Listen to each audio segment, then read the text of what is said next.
ይኸውልሽ መሸሊት እኔ ከዚህ ልጅ ጋር መኖር ሰልችቶኛል። የሚያወራው ሁሉ ነገር ሲያስጠላ። እስኪው ነገር ምከሪ። ተይው እባክሽ ስንቱሪና ፋቤው መሸሊት። ኧረ እኔ ልቤን የሆነ ነገር እየተሰማኝ ነው። ፍቅር ይዞኛል። በእናትሽ አንድ በይ። አየሽዋ መሸሊት ኖሮ የሌለው ፍቅር ገለመሌ ይለኛል። እኔ ምግብ ከበለው 2 ቀን ሆነኝ። 2 ቀን በቃ መጨረሻችን ከውሻ ጋር ማውራት ይሁን። አትናገር አባክ። እሷም እኮ እንዳንተ ውሻ ናት። ምን ላይ በጆ ጀመርሽ? እና ተፍተፍ እንበል በቃ። ና ውሻው ና ቡጭ መሸሊት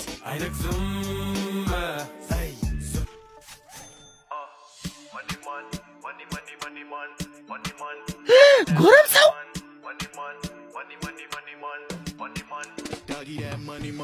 ምንድነው ፊትሽ? እባካችሁ የሆነ ሰው አስደብሬው እኮ ነው። አንቺ ማስደብረሽ አይደለም የሆነ እርቦት የደበረው ፊት